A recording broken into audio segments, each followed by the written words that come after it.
ഒന്ന്, പരിഹാരമായിട്ട് നമ്മൾ പൂജ അറ്റൻഡ് ചെയ്യുന്നു എന്നുള്ളത് ഓരോ മനുഷ്യരെയും അതിലേക്ക് എത്തിക്കാനുള്ള ഒരു ഉപാധി മാത്രമാണ്. ആ പൂജയിൽ പങ്കെടുക്കുക എന്നുള്ളത് എല്ലാ വ്യക്തികളും ചെയ്യേണ്ട കാര്യമാണ്.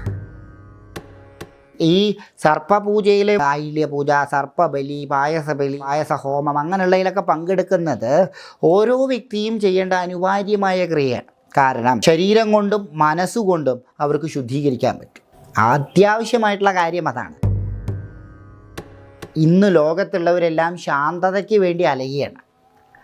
കാരണം എവിടെ പോയി ഇരുന്നാലാണ് ശാന്തത കിട്ടുക, ഏത് ക്രിയ ചെയ്താലാണ് ശാന്തത കിട്ടുക എന്ന് പറഞ്ഞിട്ട് അതിൻ്റെ പിന്നാലെ അലഞ്ഞുകൊണ്ടിരിക്കുകയാണ്. ഇപ്പം എല്ലാവരും അതാണ് നടത്തിക്കൊണ്ടിരിക്കുന്നത്. പക്ഷേ എവിടെയും പോയിരിക്കേണ്ട, ഏത് ക്രിയയും ചെയ്യേണ്ട, സർപ്പക്കാവിൽ ദർശനം നടത്തുക, ഇങ്ങനെയുള്ള പൂജകളിൽ പങ്കെടുക്കുക, അവരറിയാതെ തന്നെ അവർക്ക് ആ ഒരു ശാന്തത കൈവരും. ഒരു മനുഷ്യൻ ജീവിക്കുന്നത് മുഴുവൻ അവനിൽ എന്തോ ഒരു ചൈതന്യശക്തി ഉള്ളതുകൊണ്ടാണ്. പരിപൂർണമായ ഏതോ ഒരു ചൈതന്യം ഉള്ളിലുണ്ട്.